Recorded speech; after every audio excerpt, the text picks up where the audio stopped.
제목으로 리더십의 연결이라는 제목으로 은혜를 좀 나누었으면 좋겠습니다. 리더십의 연결이라는 것은 말 그대로 리더십을 연결을 하려고 하는 그런 문제입니다. 리더십이 이렇게 항상 한 사람이 혹은 한 시대의 어떤 리더가 지나고 나면 그 사람이 이제 지고 또 다른 사람이 그 바톤을 이어받아야 되지 않겠습니까? 근데 그 이어받는 문제에 있어서 우리가 어떤 사람을 세우는 게 중요하고 또 이런 리더를 세울 때 어떤 것이 주의가 되어야 되는지 그런 문제들을 우리가 좀 한번 살펴봤으면 좋겠습니다. 어, 어쨌든 리더가 제대로 이렇게 연결이 안 되면 이게 좀 어렵습니다. 한국 교회도 많은 교회들, 특별히 좀 규모가 있는 교회들, 그런 교회들이 얼마나 리더십 교체에 있어서 어려운지 여러분 아마 얘기도 많이 들으셨을 것입니다. 우리 통합적인 김창인 목사님이라고 그 유명한 광성교회 그 교회도 15년 동안 싸웠대요. 15년. 15년을 예전 목사님하고 또 새로운 목사님하고 오늘 우리 저녁에 어쩌다 보니까 그 얘기를 소식을 듣게 되었는데 이제 화합했다고 그러더라고요. 15년 동안 싸웠대요. 교회가 15년 싸운다는 게 말이 됩니까? 15년 세월이 어디 짧은 세월입니까? 세상에 그렇게 교회가 싸우게 된 이유는 무엇입니까? 리더십 연결이 제대로 안 되어서 그렇습니다. 그러면 어떤 사람 보기에 이 목회자가 좋고 어떤 사람 보기에 새 목사님이 좋고 이러니까 이게 서로 이제 그두 목사님의 그런 리더십 문제가 연결이 제대로 안 되다 보니까 이제 모든 장로님들도 반 갈라지고 교우들도 반 갈라지고 결국 이제 새로 오시는 목사님은 사임하고 새로운 교회를 또 강성교회에서 지원해서 짓기로 하고 그렇게 정리를 했다. 뭐 그런 얘기를 뉴스를 통해서 들었습니다. 리더십의 문제는 우리가 생각하는 것보다 좀 중요하다 이런 생각이 좀 듭니다.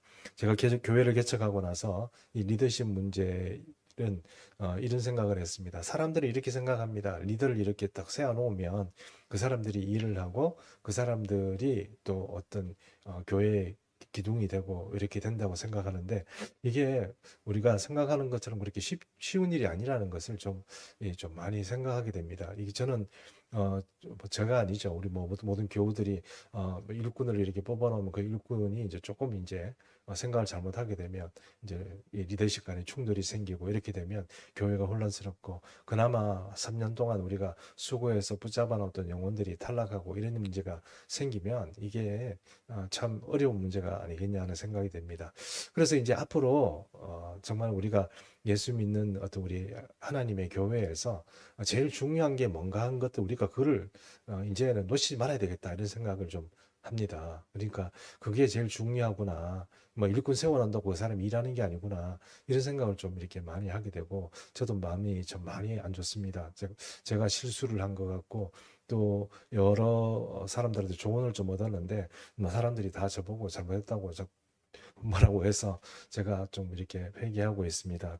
제 생각은 사람들을 세우는 것이 중요하다. 개척교회 사람들을 세워놓으면 우리가 빨리 성장하고 그렇지 않겠나 이렇게 생각했는데 그게 뭐 반드시 그렇지는 않겠다 하는 생각을 좀 많이 하게 됩니다. 여러분 우리 교회가 앞으로도 계속 일꾼들을 세워나가야 되고 교회는 일꾼들이 일을 하는 거잖아요. 그런데 이제 일꾼들을 우리가 생각해서 막 세우는 것도 중요하지만 우리가 깊이 기도해보고 뭐가 제일 중요한가 하는 것들을 좀 우리가 이해를 하고 일꾼들 세우는 게 중요하겠다는 생각을 해 봅니다. 오늘 그 말씀들이 여기 오늘 나와 있으니까요. 그 말씀들을 우리가 한번 생각해보고 한번 상고해보는 그런 기회가 되었으면 좋겠습니다. 제가 여기에 본문 말고 밑에 있는 그 패러그래프를 좀 읽겠습니다. 위대한 모세의 삶을 정리할 때가 가까워 오자 하나님은 미리 모세에게 돌아올 것을 말씀하십니다. 하나님 나라의 백성의 미래를 두고 하나님과 모세 사이에 있었던 리더십의 교체를 보며 진정한 리더의 가치를 알아볼 수 있습니다. 이랬습니다. 리더십의 가치, 어떤 리더를 세워야 되는가 하는 문제들을 우리가 한번 생각해 봐야 되겠습니다. 첫 번째 주제는 모세가 돌아갈 것을 말씀하심입니다. 첫 번째, 약속의 땅을 보여주셨습니다. 민수기 27장 12절인데요. 우리 한번 같이 읽습니다. 시작. 여호와께서 모세에게 이르시되 너는 이 아바림 땅에서 올라가서 내가 이스라엘 자손에게 준 땅을 바라보라. 하나님께서 모세를 애굽 땅에서 이끌어내실 때는 약속의 땅까지 이렇게 인도하시는 것으로 모세를 이제 그렇게 부르셨습니다. 그럼 모세에게 그 땅을 주겠다 그렇게 얘기하신 거죠. 그것은 아브라함과 이삭과 야곱에게 약속하셨던 그 땅입니다. 그 땅이 모세에게 그렇게 약속하시고 이끌어 오셨는데 이제 모세는 그 땅을 그 요단강을 건너지 못하고 그 파란 광야에서 이제 죽게 됩니다. 하나님께서는 이제 그 모세를 이제 그곳에서 이제 그 목숨을 거두시려고 그렇게 작정하시고 모세에게 그 땅을 보여주십니다. 그 땅을 보여주시고 그렇게 그 땅을 보여주시는 것만으로 너는 만족해야 되고 너는 이제 죽을 것이다 이렇게 말합니다. 27장 13절 본 후에는 내 형 아론이 돌아가는 것 같이 너도 조상에게로 돌아가리라. 가리니 이랬습니다. 모세도 아론이 123세, 모세는 120세 이렇게 해서 이제 죽게 되는 것입니다. 하나님께서 우리 삶에 찾아오셔가지고 너는 언제 죽을 거다 이렇게 얘기해 주시면 얼마나 우리 사는데 편하겠습니까? 근데 우리는 보통 일반적으로는 우리 그리스도인들이 잘 알지 못하고 이제 돌아가죠. 돌아가는데 그래도 저는 우리 기도하고 있습니다. 어떤 사람에 대해서 기도할 때 저분 돌아가시기 전에 제게 좀 알려주세요 라거나 아니면은 제가 돌아가기 전에 주님 제게 오셔서 말씀해 주세요. 이렇게 저는 기도합니다. 왜 그러냐면 좀 정리를 하고 갈 수 있도록 그리고 또 하나님께서 나를 부르신다 하는 것을 혹시 제 주변에 있는 사람에게 좀 알리면 그것이 그 사람들에게 좀 전도하는 데 도움이 될까 봐 그렇게 했으면 좋겠다는 생각은 하고 있습니다. 그래서 가끔씩 그런 기도를 합니다. 근데 이 모세가 이 요단강을 건너지 못하고 약속의 땅에 가지 못하고 죽게 되는 원인이 있죠. 민수기 27장 14절에 그 내용이 나오는데요. 제가 한번 읽어보겠습니다. 이는 신광야에서 회중이 분쟁할 때에 너희가 내 명령을 거역하고 그 물가에서 내 거룩함을 그들의 목전에서 나타내지 아니하였음이니라. 이 물은 신광야 가데스의 무리바 물이니라 이랬습니다.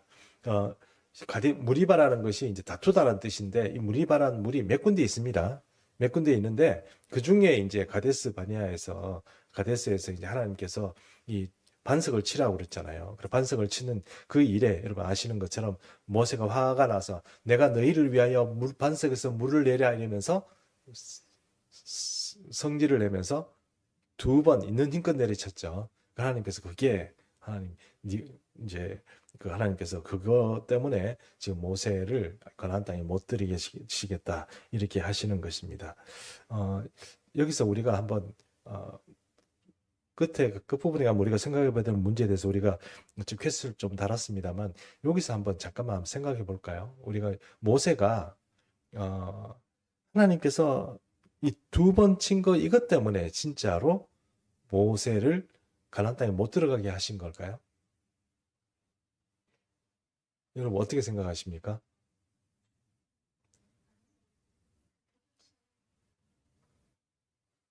하나님께서 여러 생각이 있으시겠지만 저는 제 생각에는 이런 생각도 좀 듭니다. 모세가 지금까지 40년 가까이 잘 견뎌왔잖아요. 그렇죠. 예. 근데 이 마지막에 와서 나는 하나님께서 모세를 시험해 봤다고 생각해요. 모세를 시험해 봤는데 모세가 이제 자기의 기력이나 근력이나 어떤 것을 가지고 버틸 힘이 없는 거예요. 우리가 새벽 기도할 때도 이런 문제를 좀 다뤄봤습니다만 우리가 지도자가 나이가 많이 들면 우리가 좀 이해해야 될 부분이 있습니다. 어떤 부분입니까? 신체적으로 약해지죠. 마음은 어떨까요? 마음도 약해집니다. 모든 부분이 약해져요.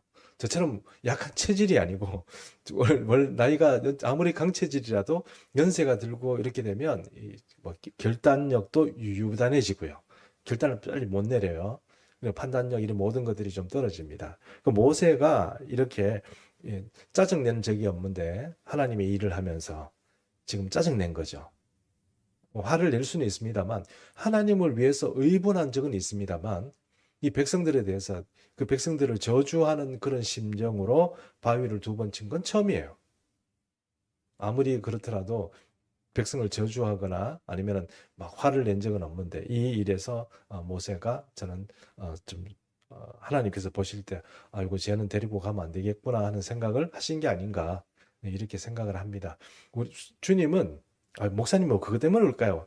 그렇게 생각할지 모르지만 여러분 우리는 항상 하나님 앞에서 우리를 시험하고 계신다는 그 사실을 우리가 좀 알았으면 좋겠습니다. 이건 내가 주님 앞에 쓰임 받는 문제에 있어서 굉장히 중요한 문제입니다. 하나님은 이 사람이 내가 쓸 일에 쓰임 받을 수 있을까 없을까 하는 문제를 가지고 늘 우리를 지켜보십니다.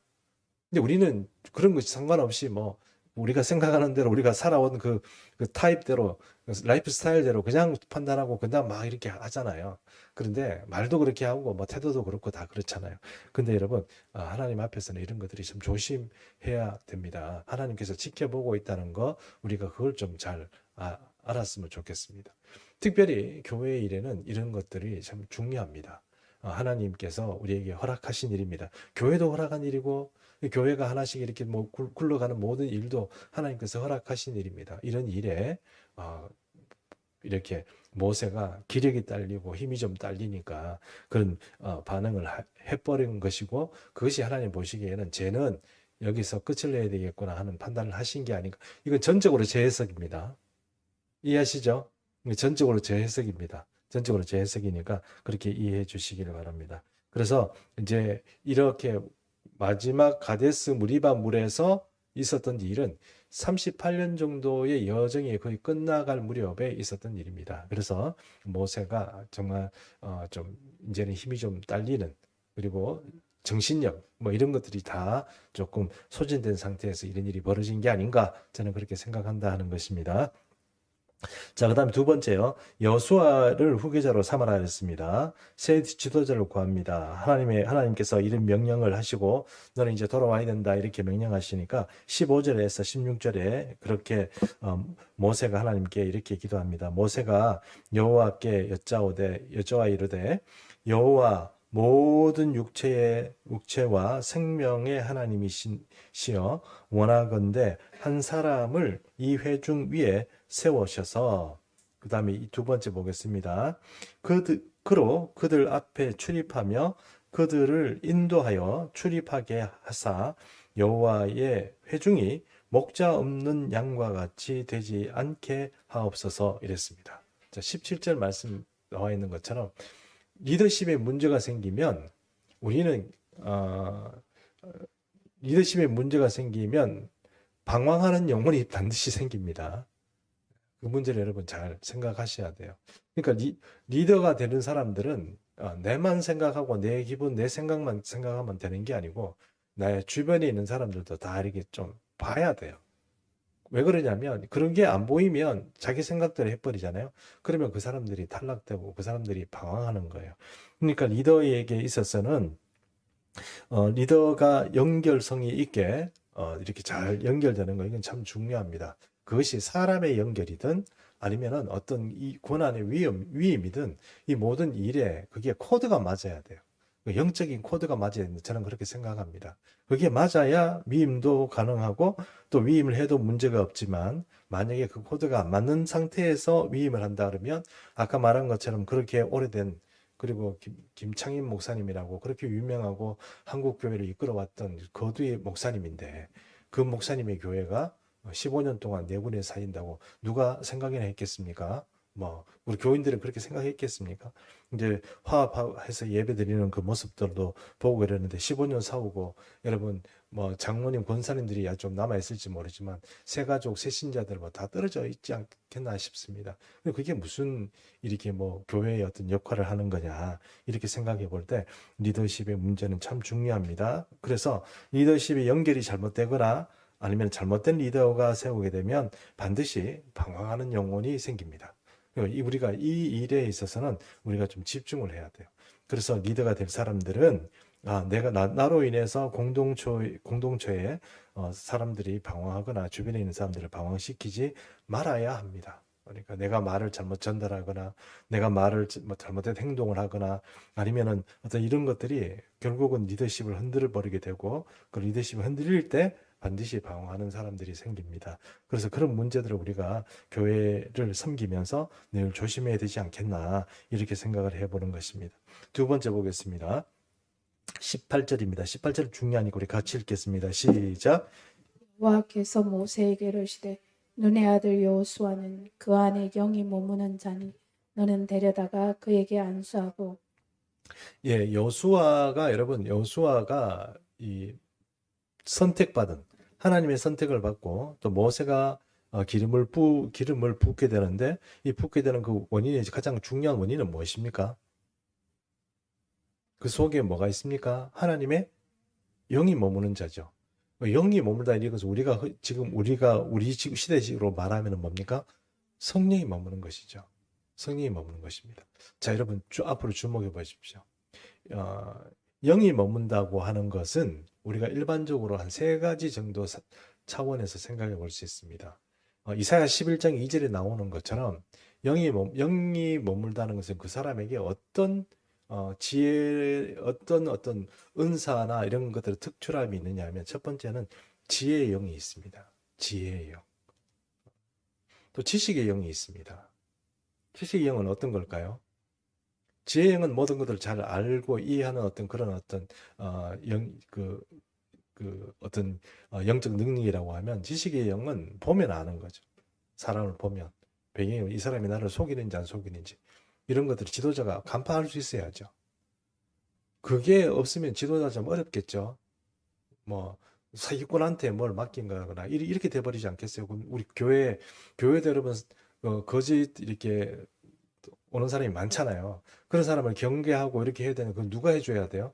지도자가 해줘야죠. 지도자가 그런 것도 못 해주면 그런 영적 능력도 없으면 지도자 조금 곤란하겠죠. 그리고 하나에 따른 그런 이제 어떤 판단력, 분별력 뭐 이런 거 있어야 되겠죠. 그런 것들이 있어야 되지 않을까요?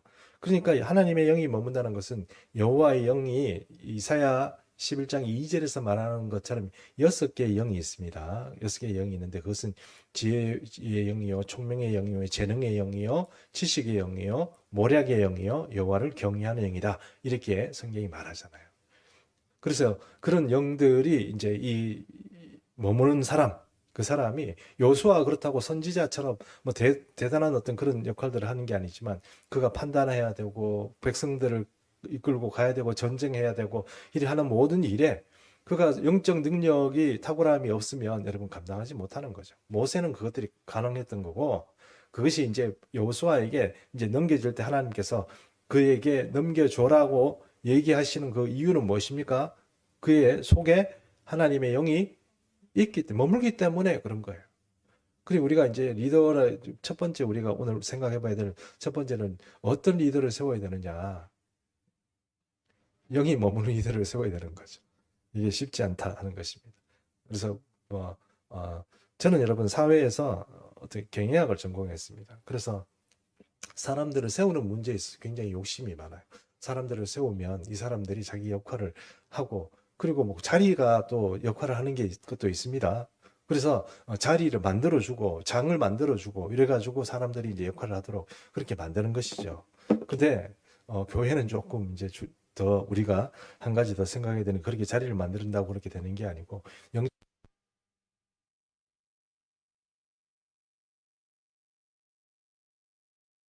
맞았습니다. 모세는 자기가 고르지 않았습니다. 하나님께 그런 사람을 주십시오. 이렇게 얘기하니까 누가 모세에게 여호수아를 소개한 것입니까? 하나님이 하신 거예요. 그러면 모세는 여호수아를 몰랐습니까? 지금까지? 왜 몰라서 잘 알죠. 모세 그 40년 동안 그 모세의 뭐 비서처럼 그렇게 하면서 비서가 여러분 정말 요즘 옛날 우리 60, 70년대 비서가 아닙니다. 머리가 굉장히 비상한 사람이어야 되죠. 그죠? 그리고 뭐 제가 현대에 있을 때 현대에서 종합기획실 뭐 이런 게 있습니다. 종합기획실 이게 다른 게 아니고 비서실이에요. 그러니까 모든 것을 비서가 우리는 생각 비서는 하는데 맨날 커피 타주고 뭐 어서 오십시오 이러고 맨날 뭐 커피 떠주고 이런 것만 비서라고 생각하지만 사실 진짜 비서는 머리가 비상하고 그리고 코멘트도 해주고 또 대표와 어떤 의사 결정을 할 때 어떤 이렇게 커뮤니케이션이 가능한 그런 수준의 이 지적인 존재가 이제 필요한 것이죠. 그런 사람이 여호수아였잖아요.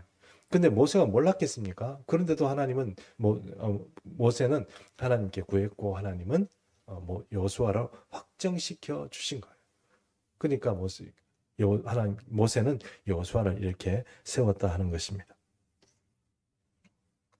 자, 그다음에 여호수아를 그렇게 세우고 나서 네 번째 보십시오. 모세의 종기를 여호수아에게 주라고 하나님께서 명령하십니다.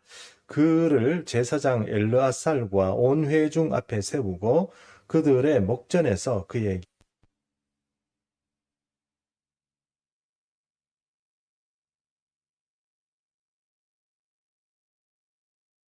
하나님께서 이제 여호수아를 지도자로 세우고 그를 모든 회중 앞에서 자, 이게 나의 다음 리더다. 이렇게 공식적으로 세워주라 하는 것입니다. 그렇게 세워줘야 됩니다. 세워줘야죠. 공식적으로. 이렇게 세워줘야죠. 그렇게 모세는 하라고 해서 하나님께서 세워주는데 27장 21절 보면 여기 또 우리가 중요한 이야기, 하나님께서 당부가 딱 들어갑니다. 어떤 당부가 들어가냐면 여기 제가 또 읽어보겠습니다. 그는 제사장 엘르아살 앞에 설 것이요 이랬죠. 21절 보고 계시죠? 예, 이게 무슨 얘기입니까? 엘르아살 앞에 선다는 얘기는 무슨 얘기입니까?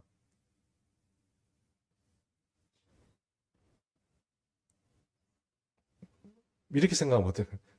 영적 질서가 엘르아살부터입니까? 여호수아부터입니까? 여호수아부터입니다. 이해하시죠? 지금까지 모세는 어떤 존재였습니까? 아론보다 앞선 존재죠. 예, 모세가 하나님의 이렇게 음성을 듣고 아론이 전달하면 아론은 거기에 따라서 이렇게 움직이는 존재였습니다. 엘르아살이 아무리 뛰어난 영적 지도자고 하나님의 어떤 대제사장으로서 위임을 받은 사람이지만 그럼에도 불구하고 그는 여호수아 앞에서 뒤서는 사람입니다. 이해하시죠? 이 영적 질서가 참 중요합니다. 우리가 일반적으로 이렇게 서구에서 보면 영적 질서를 세운다고 해서 그 교황이 황제를 폐위하고 그런 일도 생기고 근데 이런 문제들이 자꾸 이렇게 생기지만 그럼에도 불구하고 이 세상의 군주를 교황이 뒤선다 이런 표현이라기보다는 지금 이런 영적 질서가 움직이는 교회 이런 곳에는 하나님께서 우선 하나님과 커뮤니케이션하고 하나님의 어떤 그 심부름꾼으로서 메신저로서 역할하는 사람이 우선입니다. 그래서 여러분 신약 성경에도 누가 우선입니까? 사도가 우선입니다. 그렇죠? 사도가 맨 처음 다 사도겠냐, 다 가르치는 자겠느냐, 다 방언하는 자겠냐, 다 병 고치는 자겠냐 이렇게 얘기할 때 맨 처음 나온 사람이 누굽니까? 사도입니다. 그런 것들을 생각해 보면 신약 성경에서 사도 바울도 사람들에게 영적 질서를 미리 얘기하고 있다는 것을 우리가 좀 잘 이해할 필요가 있습니다. 그래서 엘르아살과 여호수아에게 있어서 누가 우선하느냐? 그것은 여호수아가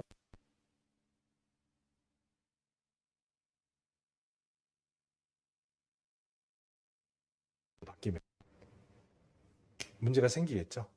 문제가 생깁니다. 그러면 1번과 2번에 문제가 생기면 이제 3번, 4번 이렇게 있는 사람들은 줄서기 하는 겁니다. 이렇게 하다가 정권 잡으면 이렇게 좀 되는 것 같다가 또 우리 여야가 정치하는 것은 비슷한 양상이 교회 안에서도 벌어져요. 하나님은 그거는 아닙니다. 이해하시죠? 우리 교회에서 그런 거는 아닙니다. 교회에서는 성령이 통치하시는 이 영적 질서가 참 중요합니다. 그래서 그게 우선시 돼야 됩니다. 그래서 하나님께서는 이런 말씀을 하시는 거예요. 안 그러면 사실 우리가 일반적으로 그냥 여호수아 챙기면 모세 다음으로 하는 거구나 이렇게 생각하지만 하나님은 여기다 분명히 그렇게 엘르아살 앞에 세워라 딱 이렇게 말하잖아요. 그거는 이제 이 질서 자체가 흐트러지지 않도록 하나님께서는 그렇게 하신다는 것입니다. 그리고 이제 여호수아를 데려다가 제사장 엘르아살과 온 회중 앞에 세우고 그에게 안수하여 위탁하되 여호와께서 모세에게 명령하신 대로 하였더라 이렇게 됐습니다. 그래서 이제 결국은 여호수아를 데리고 와서 기름을 붓고 안수하고 예, 그렇게 이제 다음 지도자입니다. 이렇게 온 회중 앞에 공표를 했습니다. 자, 그 다음에 모세가 죽습니다. 모세 죽는 얘기 좀 보겠습니다.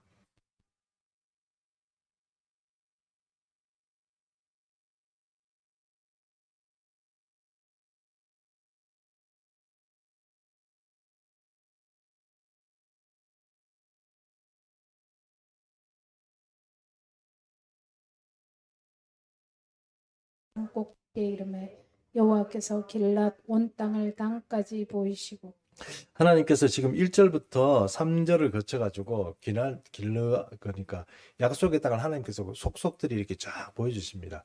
비스가 산이라는 것이 이제 그것이 요단강이 있고 건너편이 넓게 보이는 그런 어떤 모압 땅의 산입니다. 그리고 그 산에 올라서 이제 쫙 보는 거죠. 쫙 보는 거 어디 골짜기 뭐 이렇게 보고 그 다음에 여기서 우리가 읽지는 않았습니다. 종려나무 숲 아시죠? 여리고성 그렇죠? 예, 그런 것도 보여주시고 이렇게 다 이렇게 뭐 골짜기 보여주시고 그리고 내일이라도 등장 들어가라 이랬으면 좋겠는데 니 못 들어간다 이렇게 말씀하시죠. 자 보겠습니다.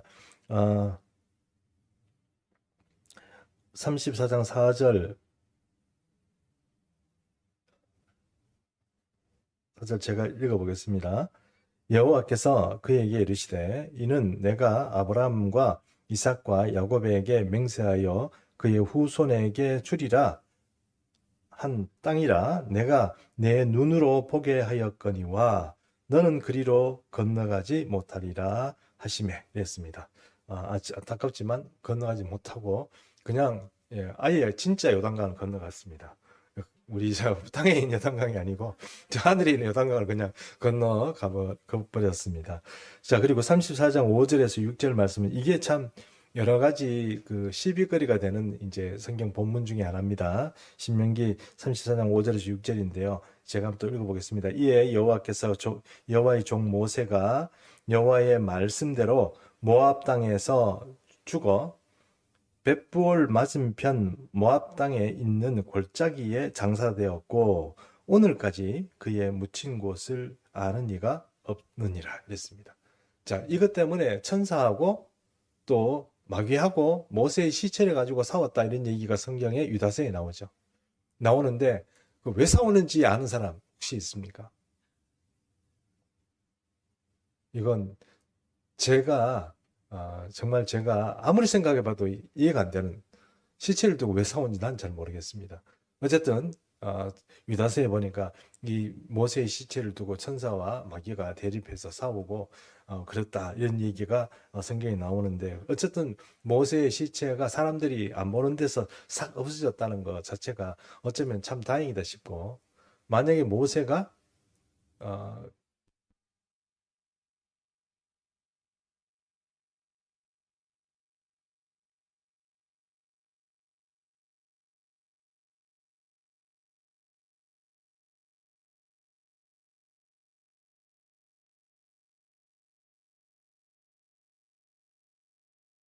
삶이 복되게 하는 겁니다. 여러분, 인생이 복되게 하는 게 있잖아요. 사람의 칭찬을 받고 사람에게 칭송받는 게 아니에요. 아까운 사람 죽었다. 저 사람이 더 살아있어야 돼. 그거 다 필요 없어요. 하나님은 그것을 알고 어떻게 합니까? 그것이 욕되지 않게 싹 걷어와 버리는 거죠. 싹 걷어. 그래서 이제 시체가 보이지 않고 누구도 모세가 죽었다는 사실에 대해서 어디에서 죽었는지를 찾을 수가 없는 것입니다. 이것도 하나님께서 그렇게 하셨다고 그렇게 생각합니다. 자, 그 다음에 네 번째입니다. 지도자다운 죽음입니다. 신명기 34장 7절인데요. 우리 같이 한번 읽어보겠습니다. 시작. 모세가 죽을 때 나이 120세였으나 그의 눈이 허리지 아니하였고 기력이 쇠하지 아니하였더라. 여러분, 저는 이 말씀 가지고 정말 할 말이 많습니다. 정말 우리가 주님 앞에 신앙생활 좀 똑바로 해야 되겠다 이런 생각이 듭니다. 제가 아는 어떤 할머니 한 분이 늦게 예수를 믿게 됐어요. 근데 이분은 원래 까막눈이었어요. 까막눈이 뭔지 아시죠? 그러니까 한글을 읽지 못하는 분이요. 근데 이런 분에게 성경을 이렇게 누가 이렇게 주셨대요. 그래서 성경을 이제 읽기 시작하는데 잘 읽지 못하고 떠듬떠듬하지만 한글을 좀 배워가지고 성경을 계속 읽기 시작하는데 어느 순간부터 한글을 잘 읽게 됐대요. 근데 이 한글을 읽으면서 쭉 읽는데 그 연세가 많죠? 나이가 많은 분이에요. 근데 이분이 뭐 수십 독을 하는 거죠. 성경을. 수십 독 하는데 그 어떤 우리 충성교회 권사님하고 하는 대화 중에 이런 얘기를 했다고 그러더라고요. 그래, 목사 중에도 눈이 나쁜 목사가 있다며? 뭐 이러는 거예요. 그 뭡니까? 자기는 눈을 그렇게 뭐 성경 그만큼 열심히 보고 하더라도 눈이 지금쯤 이렇게 초롱초롱 잘 보이는데 목사 중인데 목사 말씀 연구하고 성경 보고 그랬는데 눈이 왜 나쁘냐는 거예요. 그 할머니 지론입니다. 예, 저는 뭐 나쁠 수 있다고 생각합니다. 목사 성경 보면 또 모르지만 다른 것도 봐야 될 게 많으니까요. 근데 어쨌든 모세는 아, 영적으로 거의 완벽한 수준의 사람이다 보니 하나님과 가까이 살다 보니 하나님과 가까이 하는 사람에게는 특별한 혜택이 있는데 그것이 뭐냐면 악령들이나 악한 것들이 근접하지 못하는 게 있습니다. 그래서 그런 게 참 복인 것 같아요. 그리고 우리가 이 세상과 하나님 사이에서 방황하게 되면 늘 우리는 세상에도 치이고 또 주님 앞에서 뭐라고 할까 좀 양심에 조금 이렇게 뭔가 좀 잘못하고 있는 것 같고 뭔가 죄스럽고 하는 그런 어떤 죄책감이 자꾸 들고 이 사이를 자꾸 왔다 갔다 하는데 차라리 이 마음을 엎어버리고 하나님께 충성하고 헌신하는 게 좋습니다. 그러면 우리를 그동안 괴롭혀 왔던 여러 가지 문제들이 영적인 능력이 회복이 되고 하나님과 가까이게 되면 그것은 내가 해결하지 않으려고 해도 어느 순간 우리 곁을 떠나고 없어요. 어떻게 그것이 해결됩니까? 이렇게 물어볼지 모르지만 하나님은 반드시 어떤 형태로든 이 문제에 있어서 해결해 줘야 되겠다 싶으면 해결해 줍니다. 그게 하나님이시죠. 예, 우리가 로마서 8장을 자꾸 읽으라 하고 로마서 다시 반복하고 그렇게 하는 이유가 뭡니까? 하나님께서 우리에게 주시기로 작정하신 건데 우리가 그 수준까지 영적인 안목이나 믿음이 못 따라가니까 그것을 못 이루는 거지. 우리가 그것을 따라간다면 여러분 못 이룰 게 없습니다. 그래서 저는 지금도 눈이 나쁜 이 목사가 그 할머니처럼 눈 좀 좋아지게 해달라고 안경 벗게 해달라고 기도하고 있습니다. 저는 제 기도가 잘못됐다고 생각하지 않습니다. 그리고 제가 연약한 부분도 어느 순간 하나님께서 제 삶에 있어서 제가 간증거리 많다고 그랬잖아요. 간증거리가 있는 것처럼 제가 지금 겪고 있는 이 고난도 하나님께서 어느 순간 완치시켜 주시고 강건하게 해주실 저는 믿습니다. 뭐 그렇게 안 하시더라도 제가 이 길을 가는데 뭐 이렇게 좀 주춤하고 이러시지 않겠지만 그럼에도 불구하고 하나님께서 필요하시면 그런 것들은 아무것도 아닙니다. 하나님께 그것은 아무 문제도 안 돼요. 저한테 문제일지 모르지만 하나님 나한테나 세상이 볼 때는 문제일지 모르지만 저한테는 하나님께는 아무 문제가 안 된다는 거예요. 모세가 이렇게 복된 삶을 살았습니다. 세상이 그러니까 그의 백성들이 그를 손가락질할 때도 있었고 돌 던질 때도 있었습니다. 그러나 그런 그 광야에서 하나님의 복을 받아서 눈도 침침하지 않고 기력도 쇠하지 아니하고 산에 올라오니까 산에 올라갔다가 돌아가셨습니다. 네, 깔끔하게. 우리도 주님 앞에서 선종하는 삶을 좀 살아야 되겠습니다. 네, 오늘 우리가 봐야 될 그 어떤 교과의 내용들은 다 봤습니다. 그럼 우리가 좀 생각해 봐야 될 문제를 우리가 한번 좀 다뤄보도록 하겠습니다. 첫 번째, 교회의 지도자를 세울 때 가장 중요한 요소는 무엇입니까? 그렇죠. 예, 이거 여러분 우리 이제 중요합니다. 우리 이거 좀, 좀 생각합시다. 생각하고 저 사람이 적합한 인물이다. 인간적으로 생각하고 그렇게 생각하지 말고 우리가 교회를 하나님의 것으로 세워가기 위해서 영감 있는 지도자를 세우고 또 거기에 성경이 말하고 있는 그런 적합한 사람들을 세울 수 있도록 그렇게 우리가 애써야 되겠습니다. 교회 지도자를 세울 때 영감 있는 것이 중요합니다. 자, 영감을 어떻게 알 수 있죠? 목사님이 만약에 제가 목사님 목사가 만약에 이 사람을 선정한다 이 사람 뭐 이렇게 우리 뭐 세우자 이렇게 해가지고 세우면 그 사람 교인들이 일반적으로 어떻게 생각할까요? 목사가 자기 필요한 사람 세운다 이렇게 생각하지 않을까요? 그렇게 생각할 수도 있죠. 근데 목사는 일반적으로 보면 일반적인 교회에서는 목회적인 필요에 의해서 사람을 세웁니다. 목사의 사람을 세웁니다. 그래서 여러분 충성교회 같은 경우 2년마다 한 번씩 이렇게 막 하잖아요. 그렇게 하는 이유는 일꾼들을 세워놓으면 그 사람들이 자기 몫을 하고 이러기 때문에 이렇게 세우는 거거든요. 뭐 저도 이제 생각도 그렇습니다. 일꾼들을 세우고 이렇게 자리를 막 일을 할 수 있도록 장을 좀 열어줘야 이제 사람이 일을 하는 것입니다. 근데 자기 일을 조금 잘못 알게 되면 좀 곤란해지겠죠. 그때가 되면 좀 혼란스러워집니다.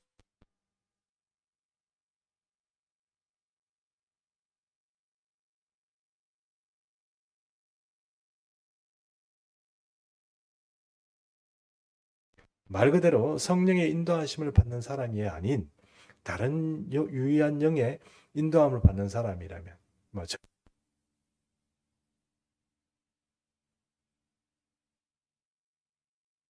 리더가 된다 그러면 여러분 그 교회나 그것들은 내분이 쌓이고 분열되고 그럴 수밖에 없습니다. 그리고 이런 분들이 만약에 득세하게 되면 교회가 사람들이 참지 않습니다. 참지를 않아요. 참지 않고 좀 신앙이 있는 사람 이런 사람들도 많이 떨어져 나가게 되고 그렇게 됩니다. 그러므로 우리가 이 문제에 있을 만큼 늘 우리가 앞으로 우리가 교회도 일꾼들도 많이 세워야 될 텐데 그 일은 기도하면서 영적인 사람들을 세우도록 우리 항상 우리가 신경 쓰고 애쓰고 그렇게 했으면 좋겠습니다. 두 번째, 교회에서 영적인 질서가 중요한 이유는 무엇입니까? 아까 여호수아를 누구 앞에요? 엘르아살 앞에 이렇게 세운. 여러분 해석에 따라서 여호와 하나님이 다스리는 이런 신정 정치를 하는 데서 우리가 일반적으로 생각하는 이런 신정 정치에서는 누가 더 힘을 가지고 있습니까? 제3 그룹이 가지고 있겠죠. 대표적인 나라가 어디입니까? 이란이잖아요, 이란. 이란은 호메이니가 여러분 지금 정권을 잡고 나서 이란에 있던 뭐 대통령이 있지만 그 대통령은 이 호메이니보다 어떻게 힘이 없습니다. 그 호메이니가 힘을 다 잡고 하는 거예요. 꿀한 대로 뭐 이거죠.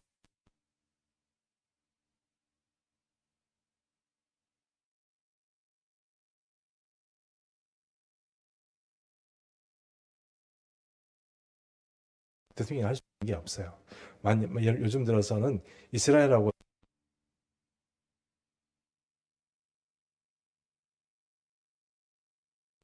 주고받았잖아요.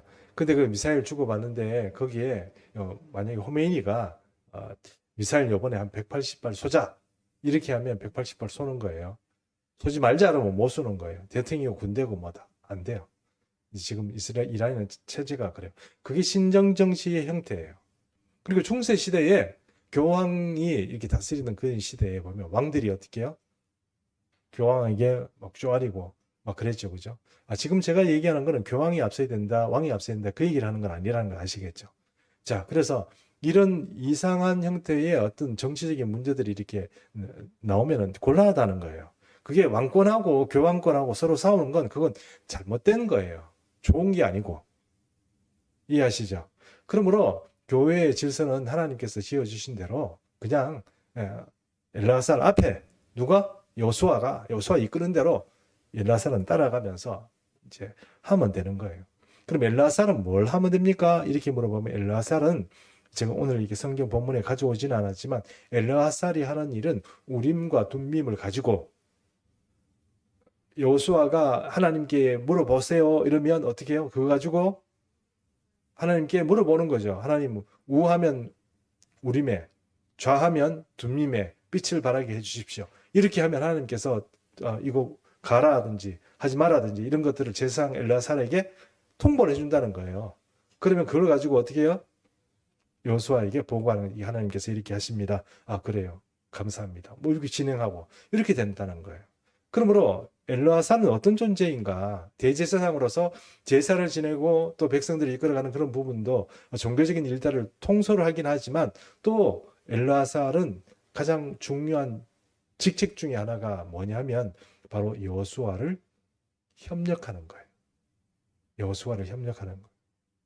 여호수아가 하는 모든 일에 협력하는 거예요. 그러므로 영적 질서가 이렇게 잘 정리가 돼야지 그걸 뭐 이렇게 만약 거꾸로 이렇게 하게 되면 혼란이 있고 그 여러 가지 어려운 문제들이 생기고 그렇게 된다는 것입니다. 이런 문제도 좀 이렇게 우리가 생각해 봐야 되겠습니다. 교회에서 이런 구원 혹은 전도 뭐 이렇게 기본적으로 우리가 포커스를 맞춰야 되는 그런 문제에 대해서 우리가 의견 내는 거 말고 다른 의견들은 대부분 보면 어, 교묘하게 마귀가 좀 틈탑니다.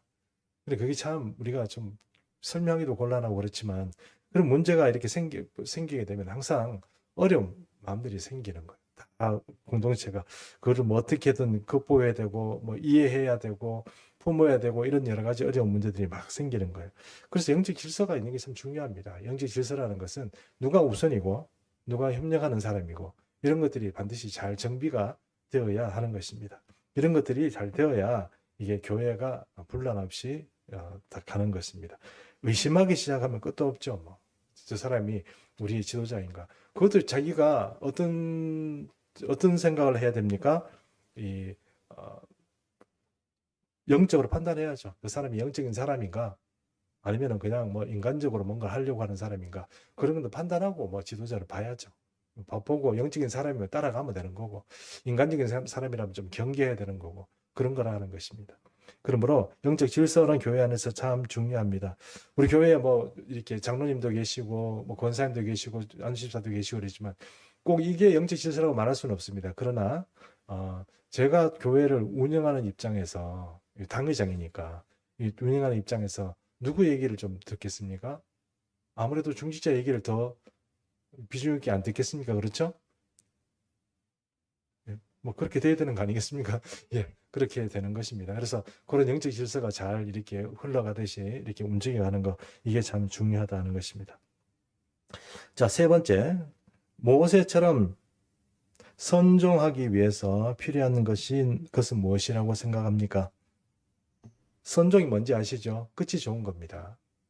끝이 좋은 인생이 되기 위해서 우리가 천국도 가고 주님께서 우리를 부르실 때 우리가 그 나팔을 불 때 우리가 이름이 불려지고 그런 일들이 벌어지는 정말 믿음에서 승리하는 그런 선종이 되기 위해서 우리가 무엇을 하는 게 좋겠습니까? 예, 마스크를 끼고 해서 아주 답을 말씀하신 것 같은데 마스크를 끼고 해서 무슨 얘기인지는 잘 못 알아들었습니다만 선종을 위해서 우리가 좀 준비를 해야 됩니다. 선종이 쉽지는 않습니다. 모세도 아까 제가 왜 초반에 모세가 기력이 좀 쇠서 그랬는갑다 이렇게 말씀드린 것처럼 사람이 나이가 들고 막 이렇게 되면 아무래도 뭔가 조금 짜증스러워지고 뭐 귀찮아지고 뭐 번거로워지고 생각도 좀 이렇게 쪼그라들고 막 이렇게 됩니다. 판단도 잘 안 되고 그 다음에 또 어떤 사람에 대해서 애정이 너무 가서 그 사람을 너무 편애하는 그런 일도 좀 생기고 여러 가지 일들이 이제 나이가 들면 우리가 공명, 정대, 뭐 정의, 공의 이렇게 말하는 게 아니고 뭔가 조금 이렇게 흐트러지는 그런 감정 상태나 의견을 이렇게 할 때가 생긴다는 것입니다. 그런 것들 대비해서 늘 우리가 깨어 있고 말씀에 깨어 있고 그렇게 늙을 때까지 그렇게 하면 그 말씀이 우리 속에서 등불이 되어 가지고 우리 눈도 환해지고 갈 길도 밝아지고 또 실수하는 일에 넘어지지 않고 미혹에 속지도 않고 또 여러 가지 광풍에 휩싸이지도 않고 주님 품 안에 무사히 안착하게 하는 그런 은혜가 있을 줄 믿습니다. 오늘 이 말씀 통하여서 모세와 여호수아를 통하여서 물론 이거는 국가 단위의 큰 일이긴 하지만 우리도 조금 교훈을 얻었으면 좋겠습니다.